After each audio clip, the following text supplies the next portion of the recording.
everyone to today's panel, Violence, Politics, and the Graphic Novel, which is hosted by the Maison Française and co-sponsored by the Heyman Center for the Humanities.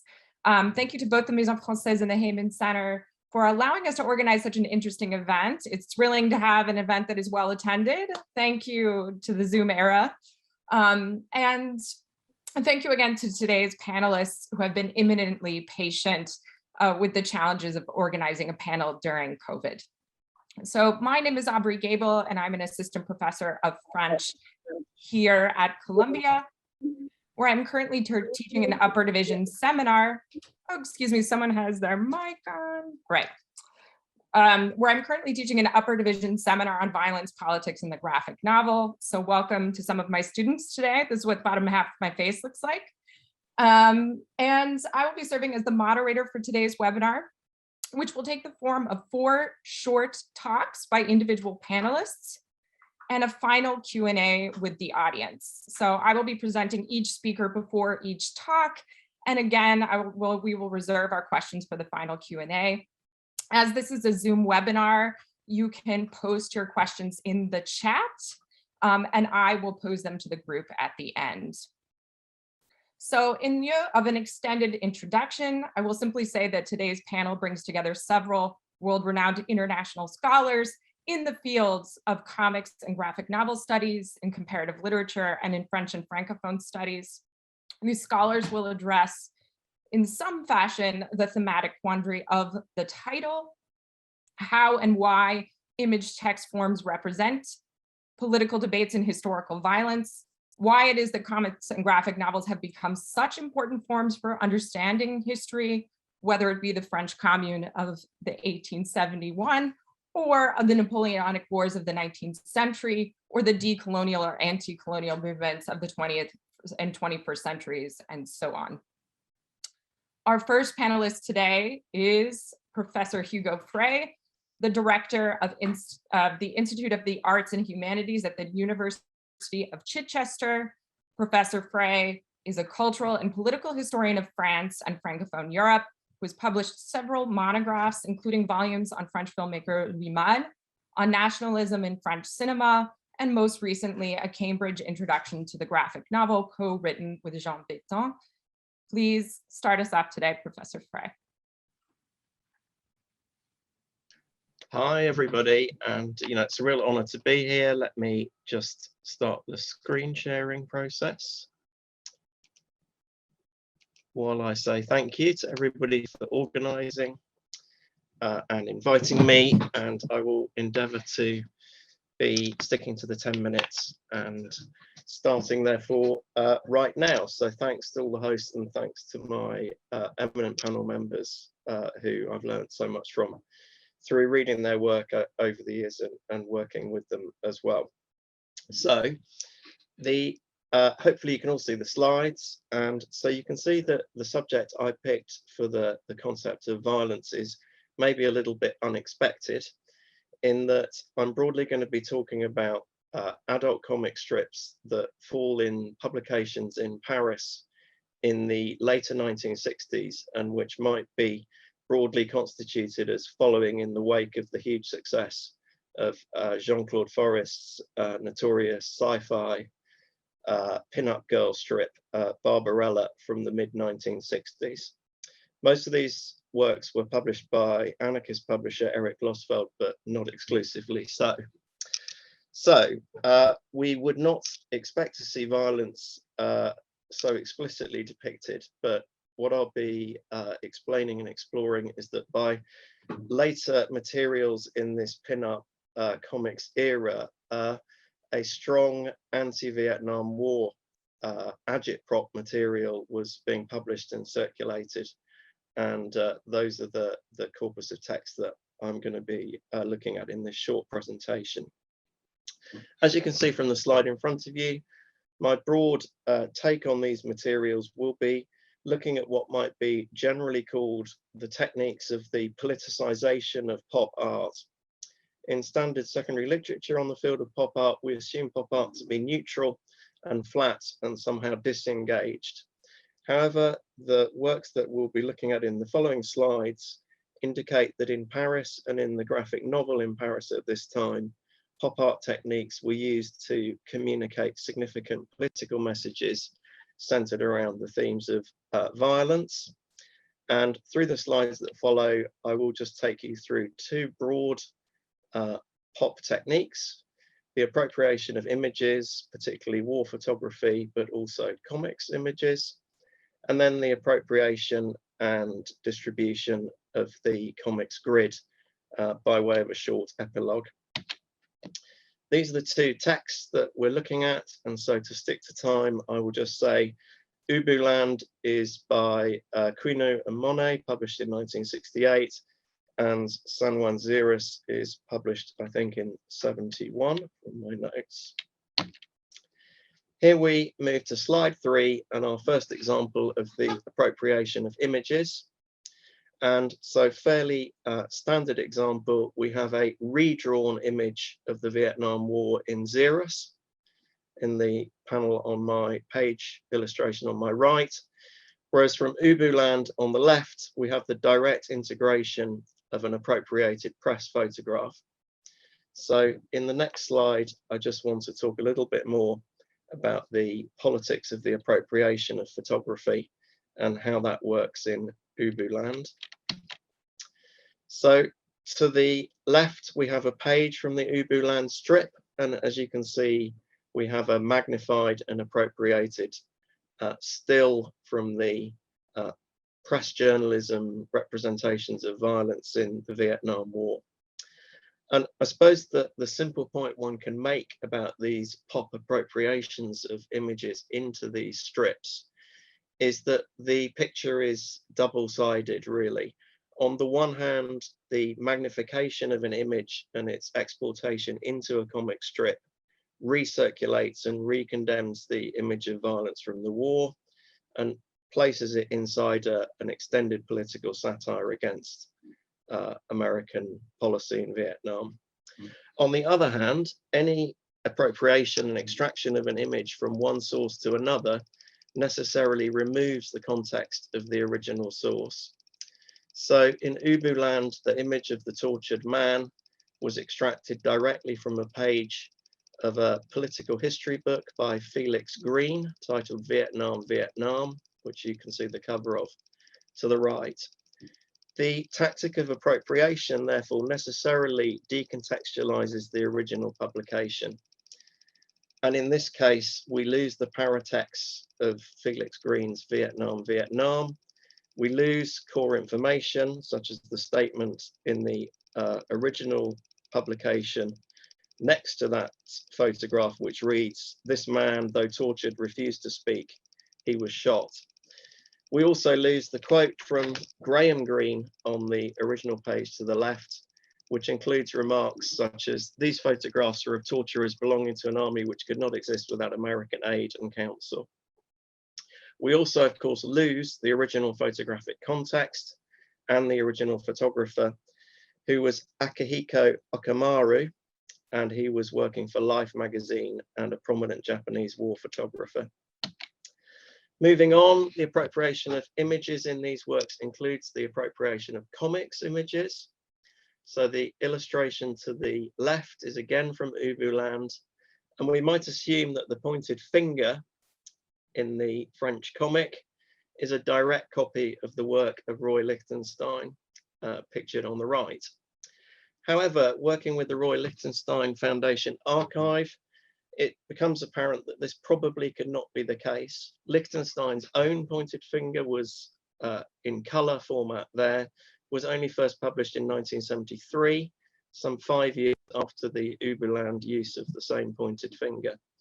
The illustration from Lichtenstein was first illustrated, according to the Foundation, in 1965 and is not known to have ever been circulated. So, the appropriation of images in these psychedelic works leads to an untethering of the ownership of images, as well as the issues of appropriation I've just discussed.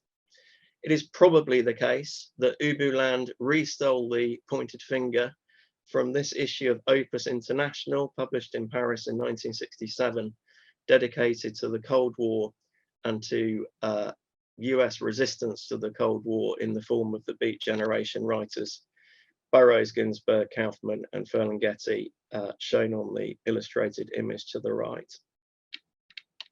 So appropriation of images, even in this political pop context, leads to their untethering and a certain amount of confusion of their origins. So by way of an epilogue, and to stick more or less strictly to the 10 minutes, the other pop tactic that I was referring to in the short presentation was the use of the grid. Opus International, published in Paris, prominently led by Polish graphic designer Roman Cizelewicz, also included the inclusion of comics images, and particularly the restitution of the panel that we can see here from the illustrated page. Comics images, classically from American comics, with a huge tile-like emphasis of a return of the grid. Further illustrations in the same issue of Opus International, again combine now repurposed images of violence with images from popular culture. And I'm just putting forward, by way of a conclusion to the short presentation, that this kind of material, for me, really reignites the debate around the importance of the grid as a management of images coming from multi-source texts, be they from the war in Vietnam, or from King Kong, or from images of actually comics to the bottom right. So to conclude my intervention, I hope I've shown you a different world, one that's been generally historically lost and miscast as a world of male comedy, sexism and humor, but by the late 1960s was engaging in aesthetic tactics that drew on pop art and contributed to the anti-war movement in France. Thanks for listening. So that's, I think, about 8 or 9 to 10 minutes. Look at you, ahead of time. Thanks, everybody. Thank you, Professor Frey. Our next speaker today will be Professor Hilary Chute, a professor of English and art and design at Northeastern University. Professor Chute has published widely in comics and graphic novel studies, in visual and media studies, and in critical theory. She has authored or edited several volumes, including Graphic Women, Outside the Box, Disaster Drawn, and MetaMouse, authored or edited several volumes, including those and MetaMouse, among others. Welcome, Professor Chute. And Hugo, thank you so much. Stop sharing, Professor Frey. Yeah. So before I start sharing, I just want to say it is such an honor for me to be here with these panelists. I have books by all of you on my bookshelf behind me. And it's such an honor to be here at Aubry Gable's invitation. I'm a huge admirer of her work, both her scholarly work and her public-facing work. So thank you so much. So this topic, violence, politics, and the graphic novel, this has been my sort of central area of scholarly concern for a number of years. And now I will attempt to share my screen. Okay, so can everybody see this? Okay, great. So this is the cover of my book, Disaster Drawn, Visual Witness, Comics and Documentary Form, which was published in 2016. And this is a book all about violence, politics, and the graphic novel, largely focused on war and world historical conflicts. And this is a cover image, as you can see from the caption, that's taken from a book by the comics journalist Joe Sacco. And I just want to tell a brief anecdote about this cover as a kind of entry into my comments today. So Harvard University Press, who published this book, you know, they mocked up several different covers, and this was one of them. And I was reluctant at first thinking about this image as a cover image because it it is a drawing of people being murdered. And I wrote to Joe Sacco and I said, I'm worried that this image, from your graphic narrative as a cover to my book sensationalizes death and violence. And his response was, well, it happened.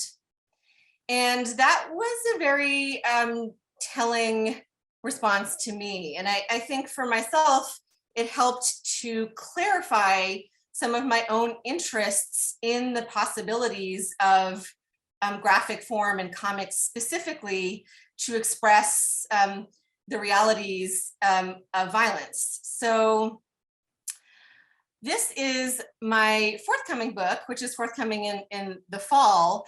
It's a edited collection of writing on Art Spiegelman's Mouse, which has been in the news a lot recently because it was banned in a county in Tennessee, as I'm sure many of you know. Now, the reasons that the school board gave for banning the book had nothing to do really with violence. It was bad language, and it was a depiction of a so-called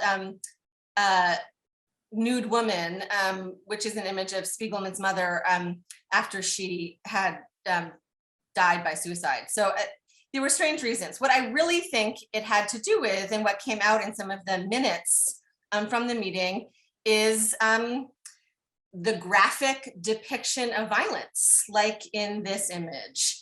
So this is an image that was sort of referred to by a school board member. It wasn't cited as one of the reasons the book was banned. But the school board member said something along the lines of, this book shows hangings and that type of thing, and we don't want to promote that kind of stuff. Okay, so clearly Art Spiegelman is not promoting hanging. But I think this whole question of graphic form and spectacle is really, really interesting. And I'll return to this in a moment. This is an image of for Jews drawn as mice, as Jews are throughout the book, hanging in a public street in a city in Poland. And it's aiming to be a spectacle.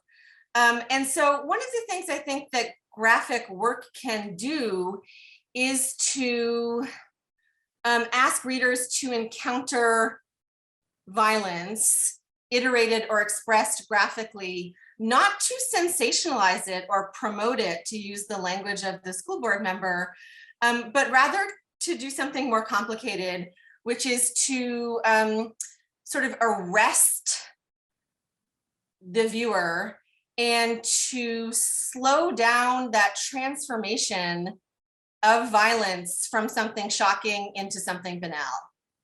So it's a kind of a way to ask readers to encounter the reality and the devastation of violence. So again, I'll say a little bit more about that in a moment.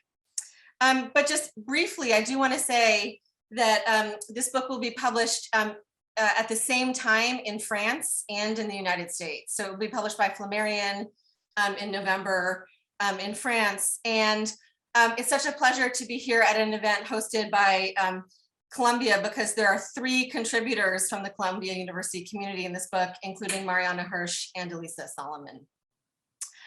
Okay, so very, very quickly, I just want to note how important the French publication context has been for works about violence and politics that have been popular on a kind of international stage. So of course there's Marjane Satrapi's Persepolis, first published in France. And there's a long history of cutting edge comics work on war across genres by people like Emmanuel Guibert and Jacques Tardy. And someone who I have written about and mentioned already today, Joe Sacco. And so I just want to mention briefly this sort of important French publication context for Joe Sacco's work, because I think it's really key. So the literary journalism magazine 21 has serialized a lot of Sacco's work that then later got published in book format. And so that has just been really key, that Sacco has had that French context to first publish and circulate work.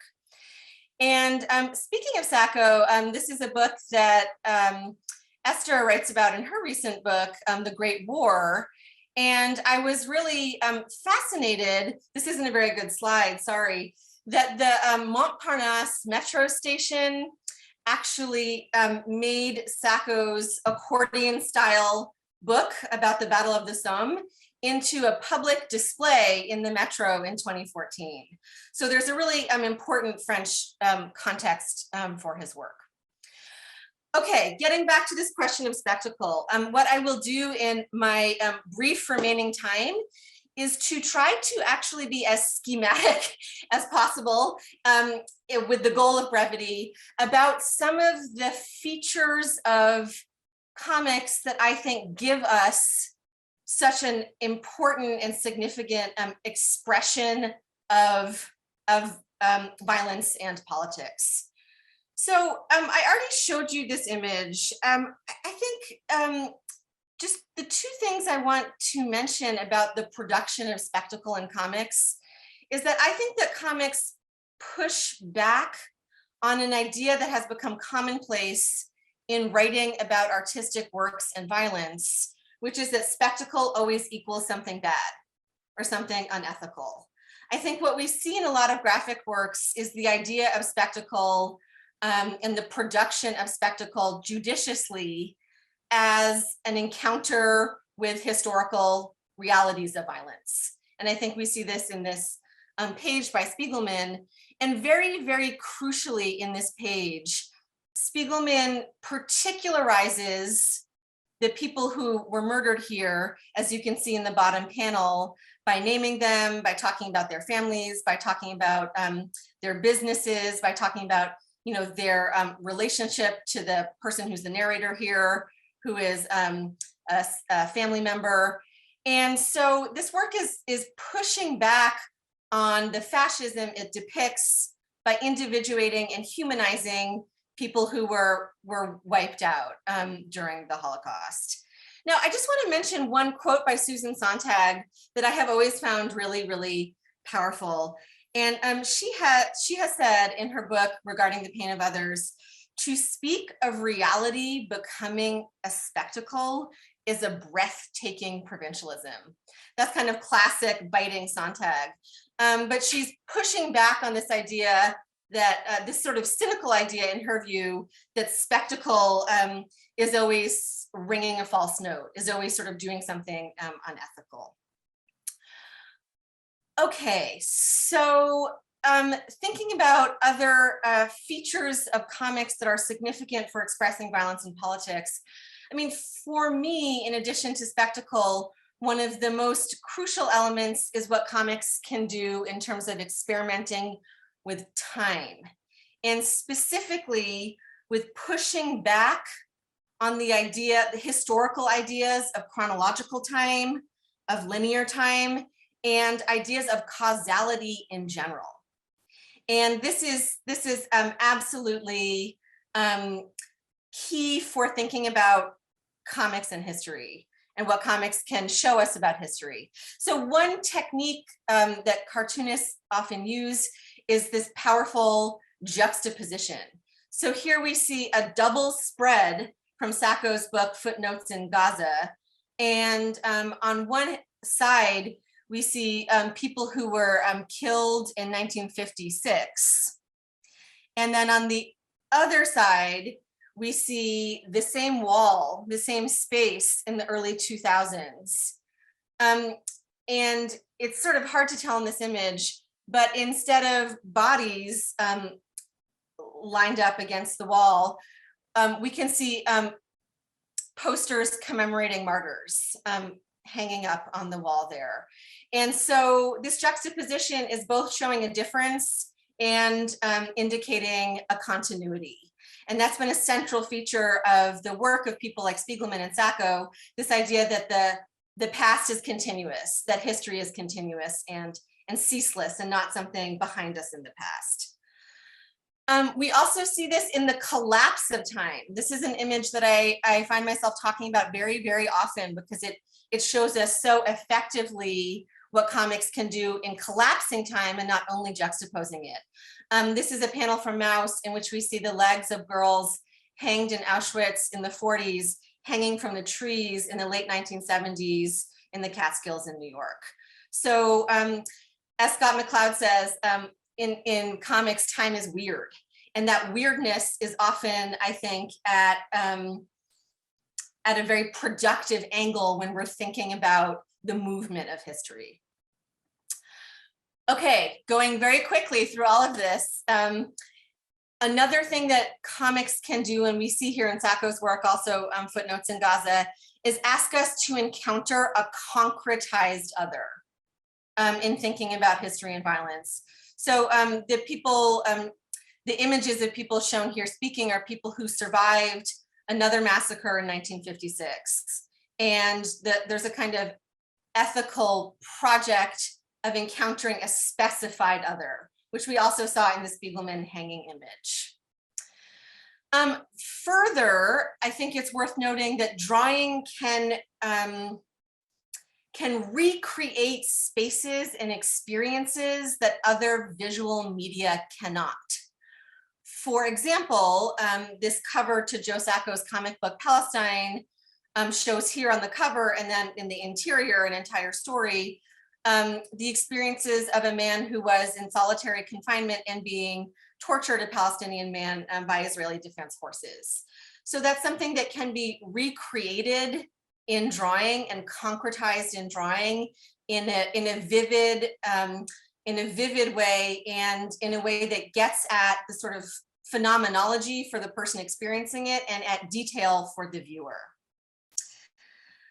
Okay, the last thing that I'll mention, and then I'll talk about one other example before I conclude, is this idea that I've written about in Disaster Drawn, that in being so conspicuously framed, comics is always calling attention to epistemology and how we know what we know. I think that there's an idea that comics frames can almost be like vitrines presenting evidence, and in their succession on the page, really conspicuously call attention to the idea of the accumulation of historical evidence, particularly in pages that thematize the difference of drawing and other media. So this is a drawing at the top in Marjan Satrapi's Persepolis, in which she, the narrator, writes, and this is a class photo. This is on the second panel at the top, but clearly it's not a class photo, it's a drawing of a photograph, right? So there's this constant attention to different media, all media frame. But in comics, we see the sort of mechanics of what my former colleague, W.J.T. Mitchell, would call a meta picture, which is to say images that stage their own self-knowledge. And I think that's of ethical importance when it comes to thinking about producing work that tries to express violence in history. We see this really powerfully in a work from last year, which is Nora Krug and Timothy Snyder's collaboration on tyranny. This is a double spread from On Tyranny that shows us, different ways of framing images across different media in the form of a graphic novel. Okay, the very last thing I want to mention is the work of a cartoonist who does very, very powerful comics, particularly in his book called Beirut Won't Cry. So this came out as a book, I have it here, in 2017, that collects comics that he posted on his blog in 2006. So I saw in the chat that we have some people joining us from Beirut. Beirut Won't Cry, this is a collection of blog entries about the 2006 July-August war. And so part of what's fascinating to me about thinking about comics and blogging is thinking about the urgency of drawing and how powerful that is for thinking about the context of the graphic novel and history and violence. So actually what I love about this comic is it's a comic about making sound that counters the sound of Israeli bombs. So this was later a musical recording that had the title Starry Night. And it's an image that Mazen Kerbaj drew of himself on trumpet versus the Israeli government on bombs.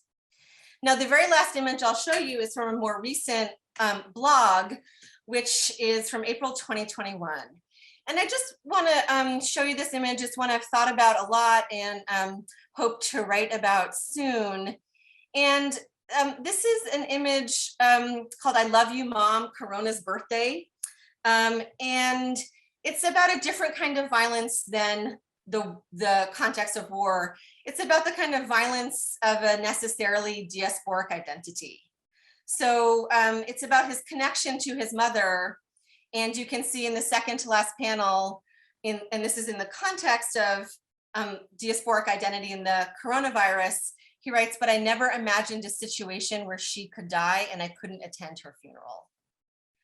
So last point, the urgency of drawing. And I think we see this in this image particularly because he's depicting her own painting. She's a highly well-regarded artist. And he's, again, showing us the work of framing, both invoking a kind of violence. We can see her body is disarticulated in 4 pieces, and the power of mark making. So I will stop sharing here, and I really look forward to any comments or questions.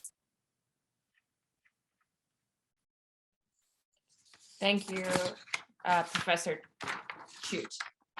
Our next panelist today is Mark McKinney, who is a professor of French at Miami University of Ohio and a specialist in contemporary French and Francophone cultures and literatures, especially histories of imperialism, colonialism, and migration, and the history of the bande dessinée, the French equivalent to the comic. He has published or edited books on history and politics in French language comics, on France's colonial heritage, or on the representations of French empire in comics, and on post-colonialism and migration in comics. Thank you, Professor McKinney.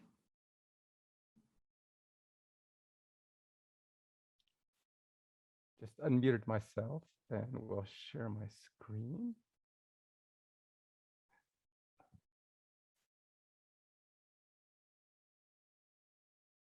So I'm very grateful to Professor Aubry Gable for organizing today's panel, to Dr. Shani Peer, Director of the Columbia Maison Française, and to Fanny Gay, who assists her, and to the sponsors, and also to my co-panelists and all the people who are now listening to this. Let's see, I think I need to.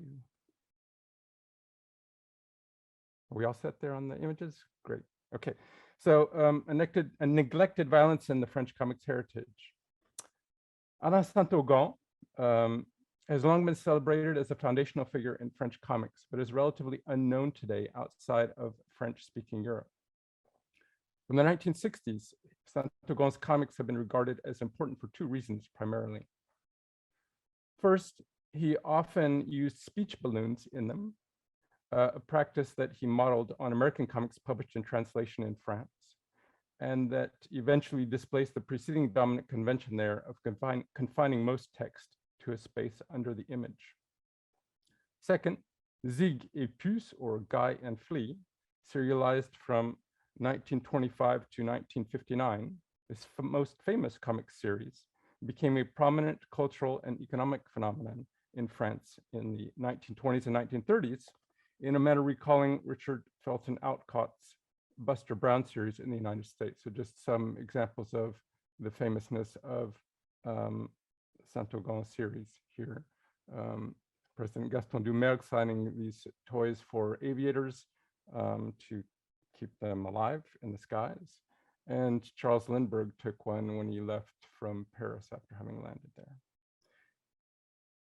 As Thierry Grunstein demonstrated in the inaugural issue of the French scholarly journal Neuvième Art, Ninth Art, published by the French National Comic Center in Angoulême, Zig et Puce also exerted a determining early influence on the Tintin series by Belgian cartoonist Georges Remy, another foundational figure for comics in French, who met Saint-Augan in Paris in 1931.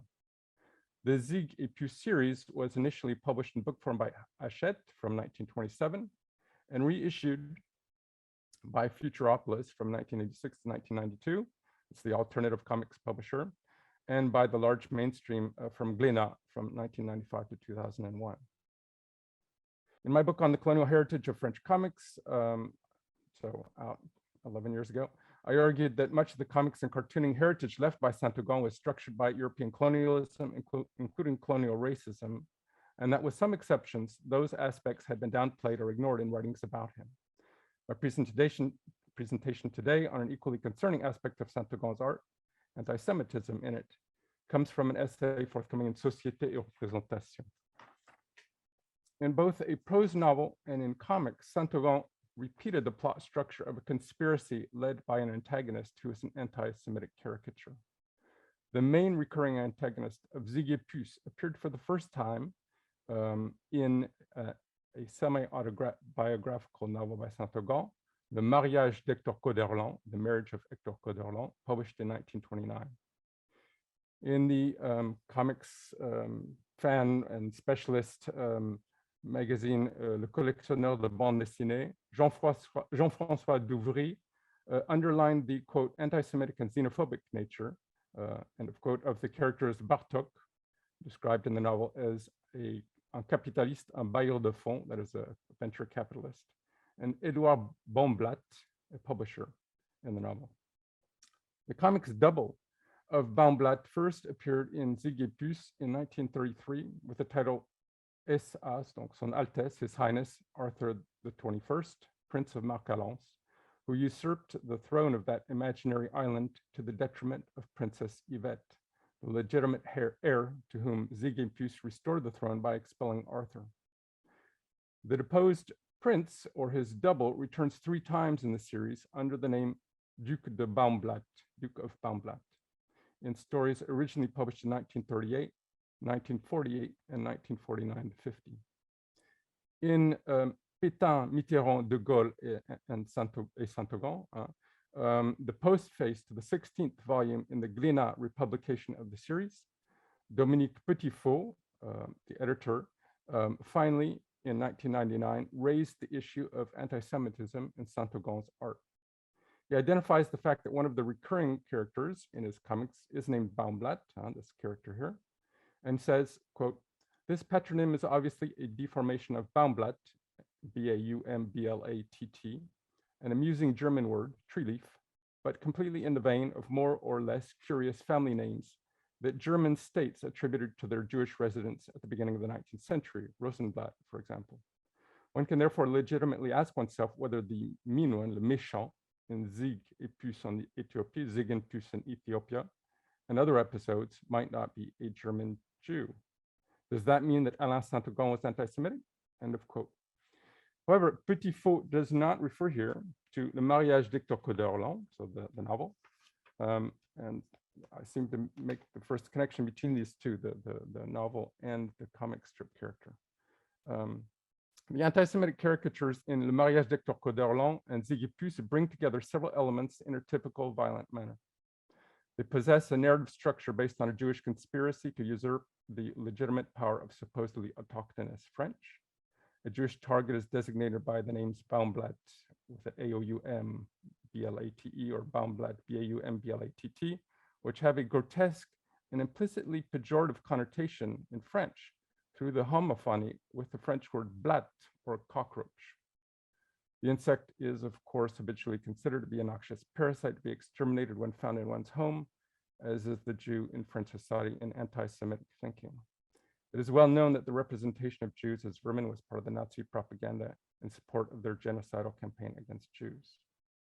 The Baum, B-A-U-M, in the name Baumblatt is also an onomatopoeia used by Saint-Augan for the sound made by an explosion, suggesting the character's repeated violent recourse to explosive devices to regain power or to legitimate violence against the character. His name could therefore translate as boom cockroach.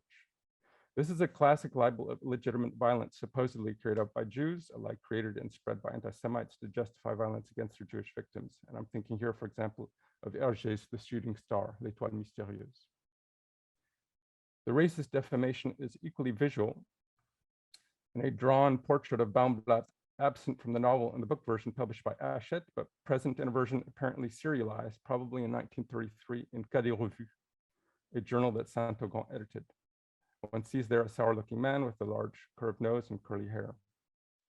In the same postface, Petit-Faux also evokes the participation of Saint-Augan in Le Coup de Patte, so the cartoonist's swipe, where the artist published a cover image of an undeniably anti-Semitic nature in issue number 2055 of May 28, 1932. As Petit-Faux acknowledges, quote, the anti-Semitism is explicit here, end of quote. The four grotesquely drawn characters, newly elected representatives of the French National Assembly, are indeed examples of classic anti-Semitic caricature. Their lips are exaggeratedly large, their noses are large and hooked, they look self-satisfied, and they are speaking among themselves. These are all traits that historian Marie-Anne Matter-Bonucci describes in an article on, quote, the title of the article, The Image, a major figure of anti-Semitic discourse, question mark. The corpulence and cigar of one of the men are stereotypical signs of the Jewish capitalist, as Professor Hugo Frey in his essay, Trapped in the Past, Anti-Semitism in Hergé's Flight 714, has argued regarding Rasta Populace, Tintin's arch enemy. The glasses worn by four of the five characters suggest physical infirmity, perhaps eyes weakened by illegitimate activity. I shall return to this in a moment. The caption of the color illustration, Maintenant la France, c'est nous, now France, it's us, suggests Jewish usurpation of French identity and even a Jewish takeover of France itself in its entirety, thereby inviting a violent reaction by anti-Semitic readers against Jews. The cartoonist also establishes a contrast between the four Jewish characters and a non-Jew, an huissier, an usher of the National Assembly. Not caricatured in a racist manner, he casts a wondering or shocked glance at them. After identifying this image, which he reproduces as anti-Semitic, Petit-Faux immediately disculpates Saint-Augan, quote, in defense of the author, one can say that this drawing is, to our knowledge, the only one of its sort, and that Saint-Augan used his verve with respect to all people, all ethnicities, probably without taking his attacks very seriously, end of quote. In fact, the scrapbooks of Saint-Augan held by the French National Comic Center in Angoulême prove that he published several other very similar anti-Semitic drawings, including again in Le Coup de Patte. The recurrent rubric in that periodical bears an ironic title with an implicit triple meaning, aux valeurs. So first meaning to the values, or to the financial instruments, such as stocks or bonds, as in valeur mobilière in French, which punningly also recalls the third meaning, aux voleurs, stop thieves or help thieves. Next to the title, in 11 issues of Le Coup de Patte from May 30 to September 5, 1931, appears this drawing on the upper right here of three smiling men with hooked noses, large lips, and glasses. The latter now appears to suggest, so the wearing of glasses, a wearing out of eyes through nefarious, perhaps usurious calculations. One again smokes a cigar.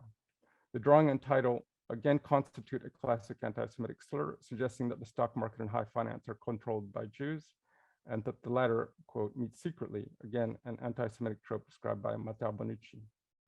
In the issue of September 5, 1931, this drawing and two others, read sequentially as a proto-comic strip, violently suggests that Jews plot together to steal from the poor Gentile French everyman who brings his proverbial woolen stocking full of his life savings, son bas de laine in French, to a cupid Jew holding out a fat hand. The money will then be removed from a safe by another Jew made rich from theft, as suggested by his fur coat. These ugly and vicious visual characters are almost identical to the cover image of Le Coup de Patte evoked by Petit-Faux, except that in this libel, Jews illegitimately obtain and hoard money instead of political power and national identity. Of course, those often go together in anti-Semitic conspiracy theories. So in my forthcoming essay in Société et Représentation, I analyze other examples of anti-Semitic cartooning by Saint-Augan that I do not have time to discuss here, including an illustrated anti-Semitic joke, probably published in the 1920s, that almost certainly targeted Henri Léon Lévy-Ullmann, who lived from 1870 to 1947, a prominent Jewish French law professor and civil servant who escaped the Holocaust, but who left his position as law professor when the Jewish anti-Semitic Vichy law of 3 October 1940 took effect. and whose library was looted during the occupation of France. It is high time to acknowledge the violence of anti-Semitism and that of colonialism running throughout Alain Saint-Augon's art. Thank you. Thank you, Professor McKinney. And our final speaker today is Dr. Esther Seep, an associate lecturer at Moholy Nagy University of Art and Design in Budapest. Dr. Seep is a specialist in comics, visual culture theory, and literature, and she is the director of the International Comics Festival in Budapest and works as a cultural journalist and podcaster. In addition to her recent monograph entitled Comics and the Body, she has edited a volume on gendered identity in visual culture and a catalog of Hungarian comics. And I will just give a quick reminder that we're going to have each of the panelists speak. And then if you have any questions, you can post them in the Q&A. We won't be taking live questions, but I can read questions from the Q&A. Thank you. And thank you, Dr. Seep. First of all, I would like to thank Aubrey and the organizers for making this panel happen. It is very exciting and it's an honor to be part of this conversation. Second of all, I would like to connect to Hilary's final slides because I was teaching Marjan Kerbash today because I was holding a comics making workshop and the students responded to it in a very active way. And in my slides, I'm going to talk about what you called the urgency of drawing. So I will show a publication, a Lebanese, contemporary Lebanese publication. I'm going to let me, is it full screen now? Okay, thank you. So I will talk about a student project that is possibly more than a student project of documenting the 2019 revolution in Lebanon.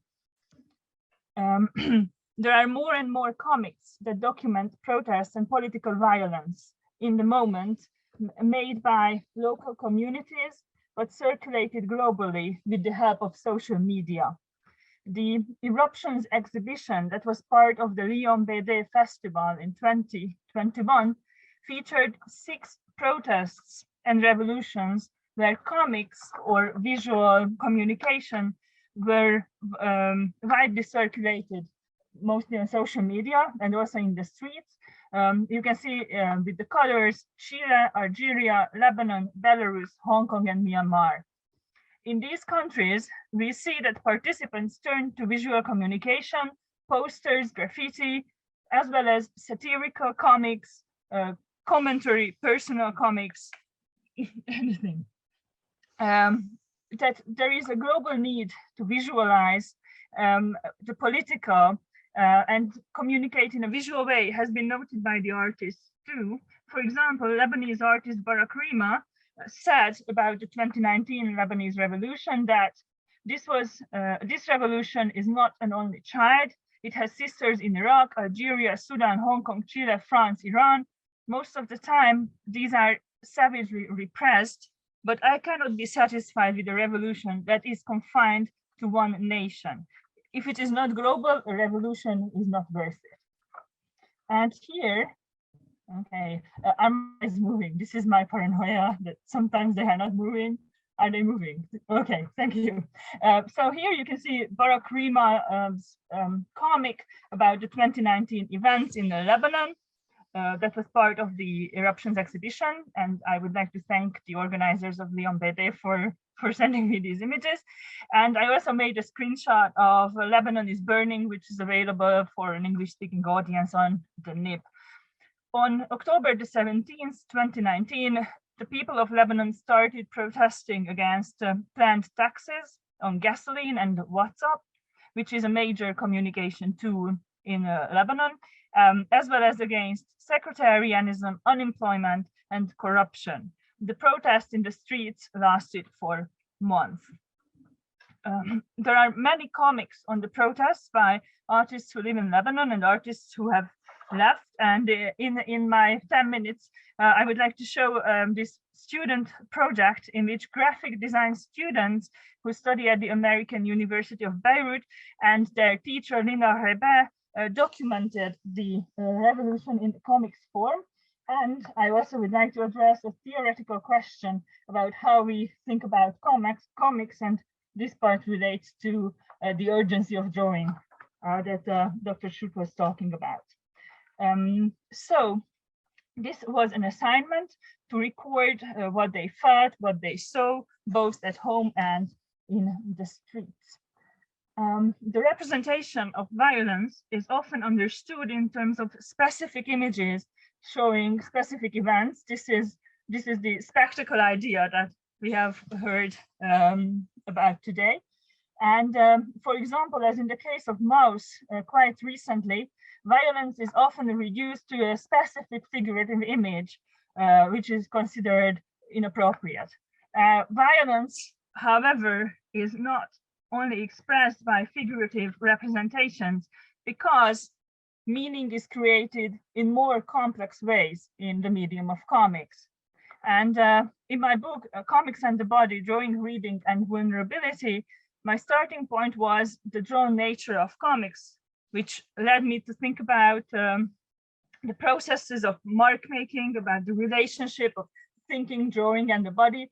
So I was trying to explore this more complex way of meaning making, and I was absolutely thrilled when, after the publication of my book, I was introduced to a new way of approaching comics, and it was a conference presentation, a conference talk by Nick Sousanis, who talked about the way Canadian cartoonist Szep defined comics as poetry plus graphic design.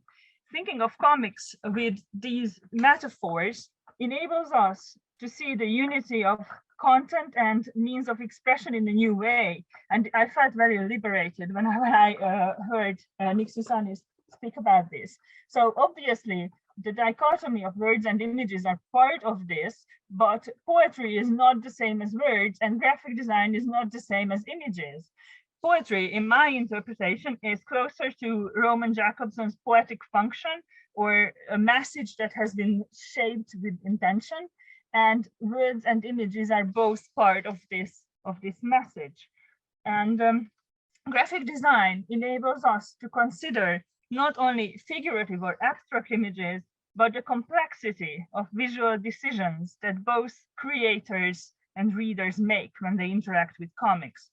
Graphic design involves layout and publication design, including the format and material of the actual printed product.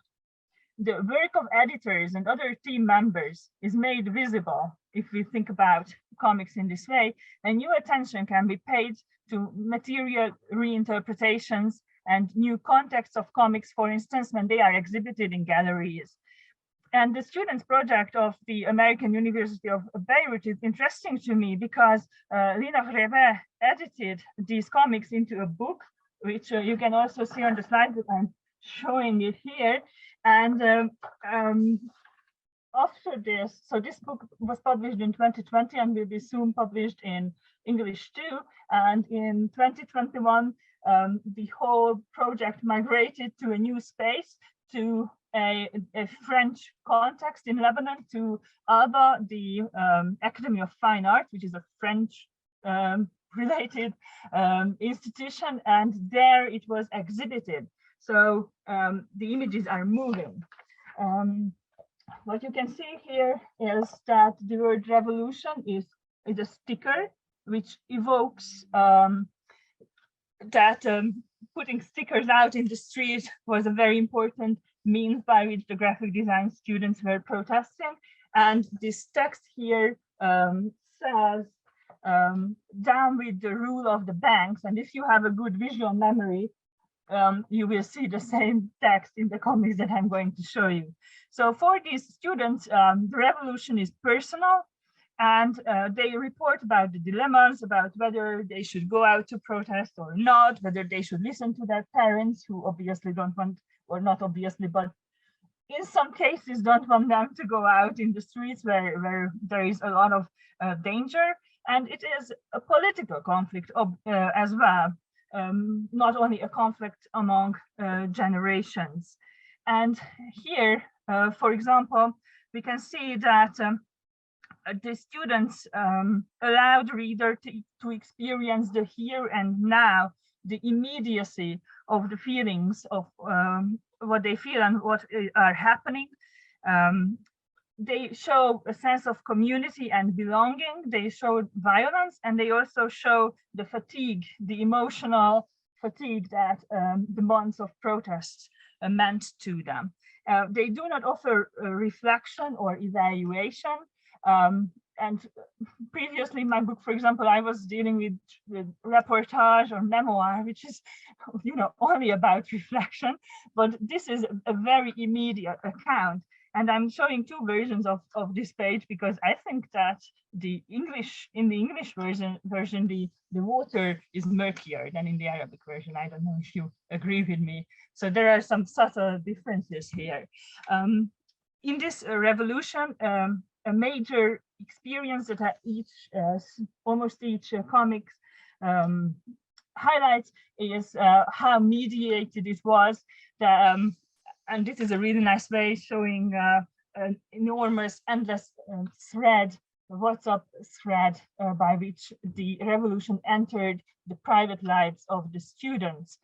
And in this story, what we see is that Rana, the character, is trying to go out in a taxi, but for some reason it's impossible. She returns home, and it is on the television where she sees that there is a revolution going on, that it was a revolution that stopped her to continue with her daily routine. And it is because of what is televised that she opens the window and sees the events with her own eyes.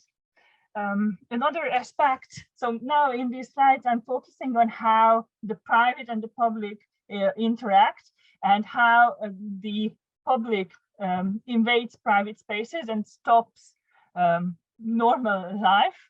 And there is another direction too, in which the personal is taken outside, and the students make marks, and they spray paint their messages on the walls. What you see is another version of taking the personal outside, that pieces of furniture are taken to the streets and people start living there. You can see a sofa or a fridge or a hammock here, but and nothing is permanent, and these peaceful gestures are destroyed. This is the same in a different, same idea in a different style, taking the personal outside and being present in the public space. And the last idea that I would like to focus on is, I completely messed up my notes, but the last idea is that these comics are very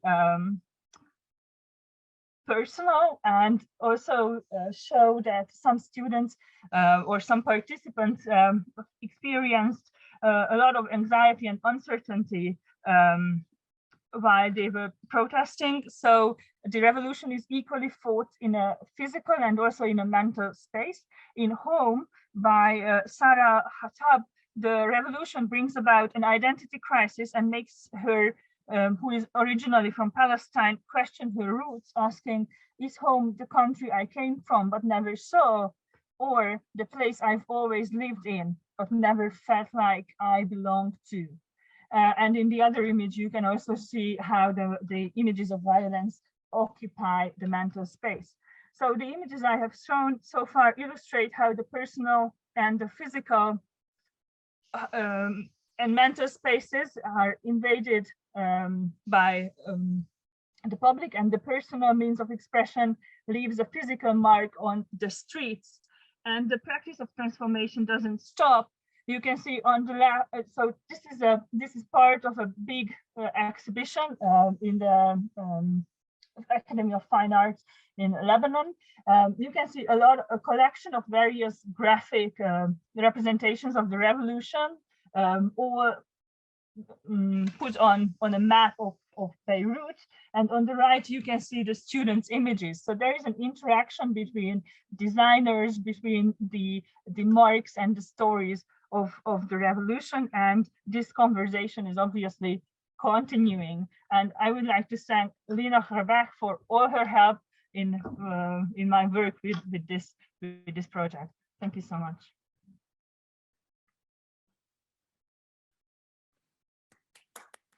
Thank you very much, Dr. Seep. We will now be able to take questions. So if you have a question, feel free to post it in the Q&A, and then I will read it to the group. So I'll start with a question from Stephanie, maybe slightly off topic, and I'm just going to read what is stated in the chat. Maybe slightly off topic, but since French socialist communist movements were influential on Vietnam, I was curious if there was any communist ideological influence in French comments during or shortly after colonization. So it's a question about the relationship between various forms of communist and socialist ideology as they are influential in Vietnam, or it sounds like a certain kind of back and forth between Vietnamese communist ideology and French communist ideology. Well, we could maybe also rephrase that as the influence of sort of contemporary communisms in post-war comics. Yeah, I mean, I guess that's the materials I'm looking at are not from the French Communist Party, and they're from a kind of radical left emerging out of later surrealism and anarchism associated with the publisher Losfeld, and then the Opus International group come out of effectively an art history tradition around figuration narrative.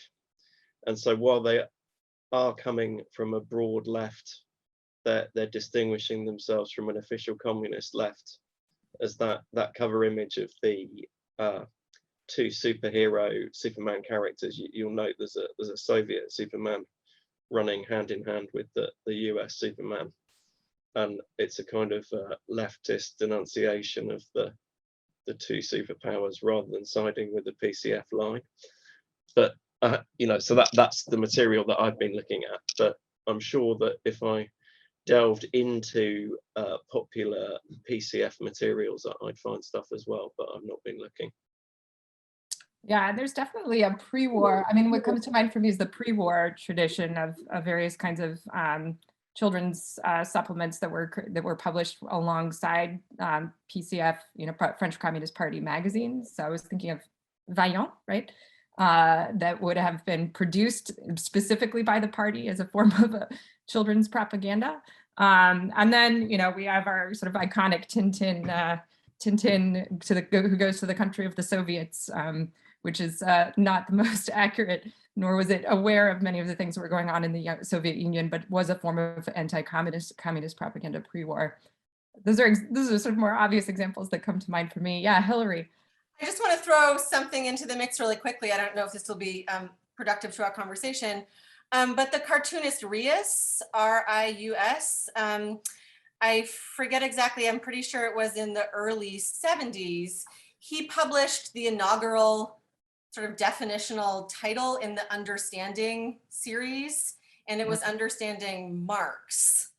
So I'm not sure where to take this in terms of linking it back to what we were just talking about, but it is a really prominent example of comics about communism that then led to a whole sort of publishing movement. So I think it's just interesting to note that.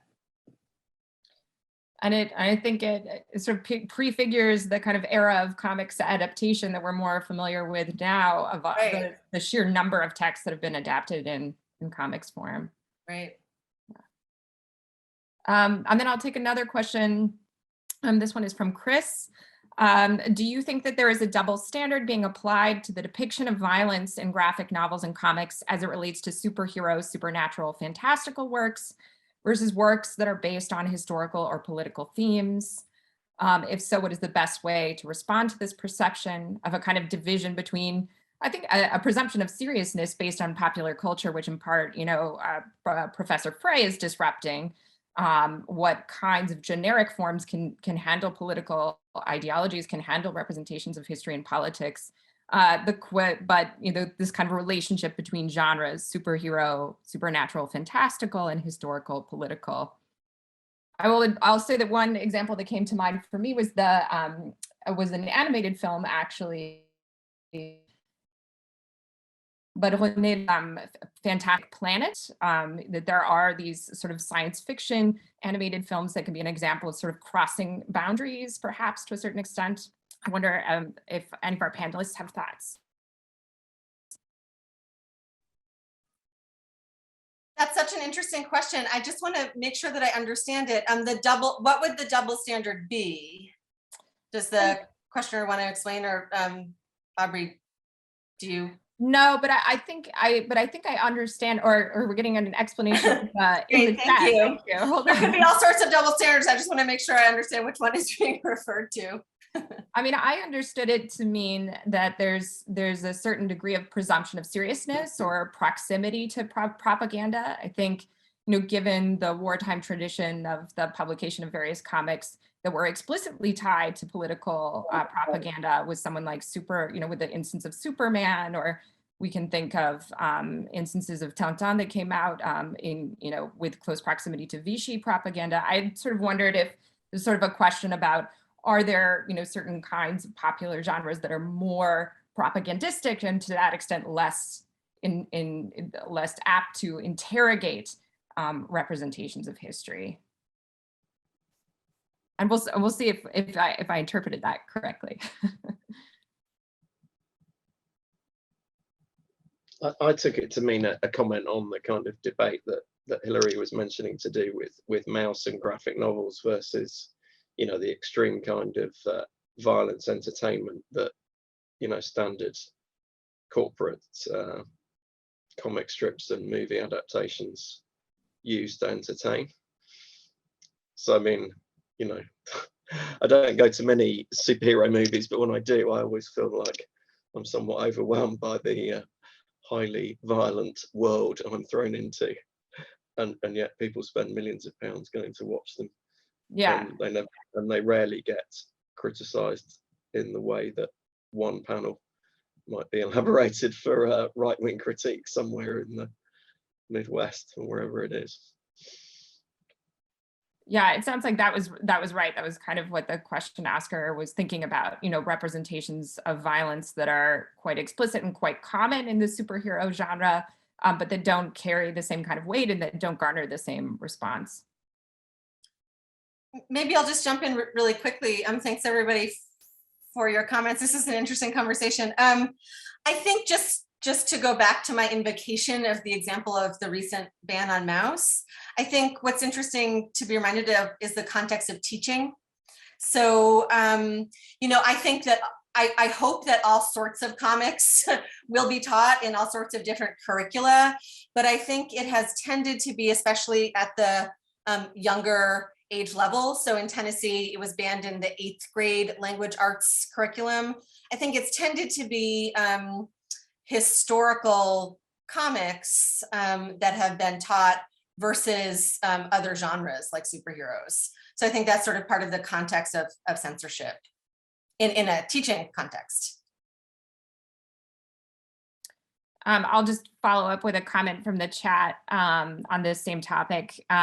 This is from Sophie, but superhero representations of real world events steer clear visually of depicting these events. I'm thinking about Spider-Man comics and 9/11, especially the recent 20th anniversary one. I think there are instances of both a desire to represent these events. I think we could come up with counterexamples where there are superhero comics that do delve into contemporary history and very recent history, and then others that very much do not. Yes, hi Sophie. I saw your name in the chat. So just really quickly on this, yes, I mean, going back to the context of World War II, for example, there were plenty of superhero comics that depicted violence in the context of World War II, and specifically later, like in the 60s, even, you know, Triumph at Treblinka, right? So like a genre comic in the superhero vein going in the action superhero vein going into the camps. But I think one of the things that's so interesting about the 9/11 discourse around Spider-Man and other superhero comics is that it was this kind of cultural moment in which this sort of way that history brushes up against superhero narratives led to superheroes sort of admitting failure. Like, we couldn't stop this. That was a lot of what was happening right after 9/11 that superhero genres were and storylines were grappling with.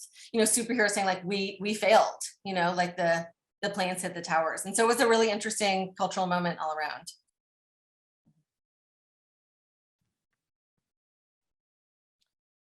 So another question from the chat.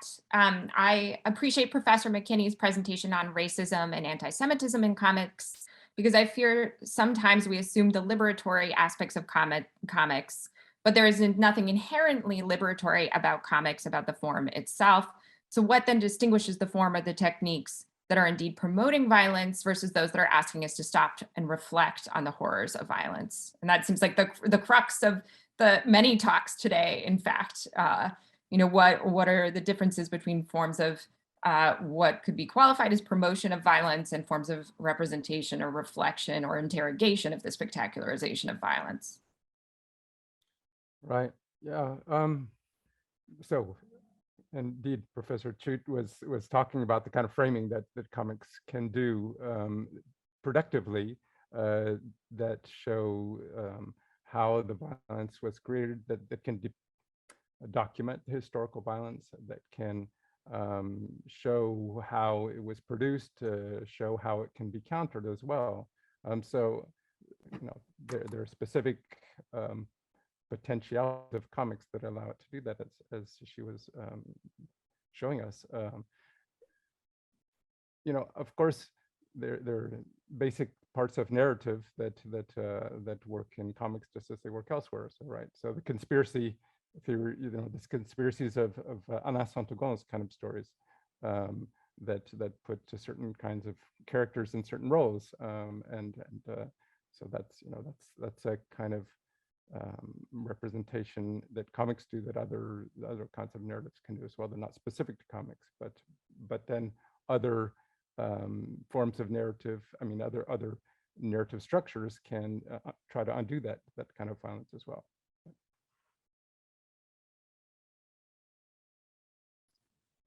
Could I just add something briefly to that? Mark, thank you. That was such an interesting response. You know, someone like Spiegelman, just to bring it back to him for a moment, has been very, I think, good at articulating that comics is a form that's built on stereotype, and that can have, you know, good valences and bad valences, for lack of a better way to put it. So that in something like Mouse, he's exactly trying to re-signify stereotype and, you know, the propensity of comics to caricature. So, you know, that's a deep part of the history of comics. So I think that's a really interesting question. Yeah, I agree. Absolutely. And it's not always easy, I think, in some comics to sort of tell how successful it is or is not. I mean, so, and that no doubt depends in part on the context. In what context are these comics being read, by whom, the kind of valences that are being attributed to the stereotyping, or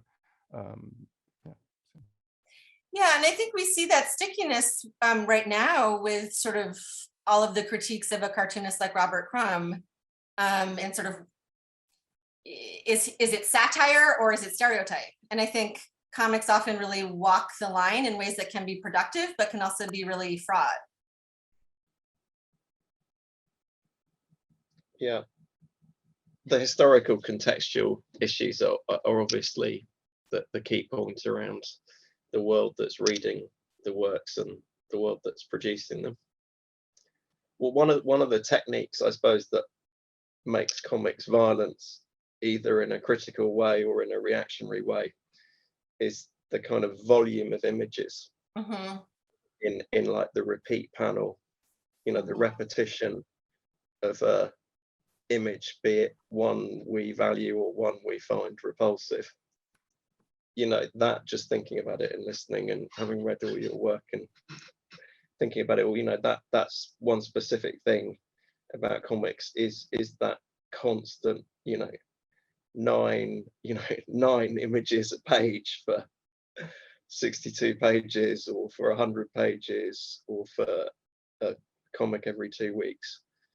You know, that is a really ideologically powerful aspect, whichever ideology it's following.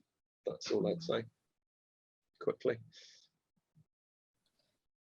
It sounds like we probably have to be close to wrapping up the panel for today, but I'll go ahead and ask one more question from the chat. So this is from Dominique. Thanks to the panel for a terrific session.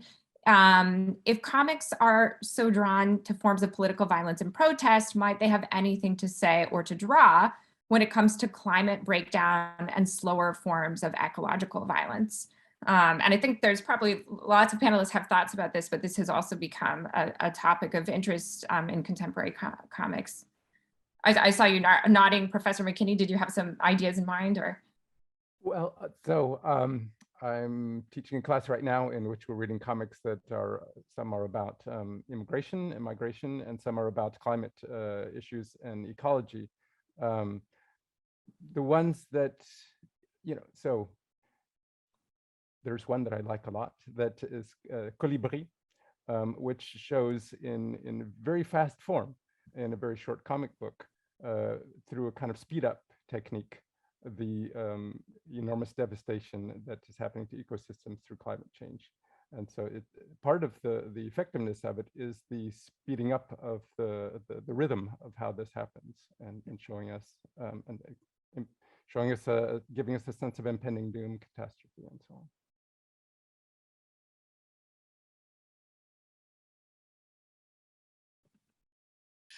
Yes, I saw something in the chat about Joe Sacco's Paying the Land. Just to add a few specific titles, Aubrey, as you noted, yes, this is a big area, and Mark, I really want to check out the work that you mentioned. Joe Sacco's Paying the Land, which came out in 2020, you know, since I was earlier talking about Sacco, I think is worth a mention. It's about a lot of things, including resource extraction in the Northwest Territories in Canada, particularly how it affects Indigenous populations and the Dene people. I know that the cartoonist Kate Beaton, who's known for her webcomics, also has a book coming out in the fall about resource extraction in Canada and oil specifically. And then I think there's work that's less referential that is very profoundly about climate change, like Richard Maguire's incredible graphic novel Here, which sort of goes backwards and forwards in time, literally billions of years, and pictures the destruction of Earth and natural disasters and nuclear disasters. So I know that that's a book that's been taught in courses on the Anthropocene and climate. And I think that's a really powerful addition in that growing canon of work. Yeah, I just want to add that so there are a lot of interesting comics that are not specifically about the climate change, but about our relationship to nature, which I find totally fascinating. And there are some experimental ones like Jesse Jacobs, who is rethinking the human nature relationship, or Theo Asper's that I'm teaching in terms of this broader, so not only climate change, but like a broader problem of us destroying nature.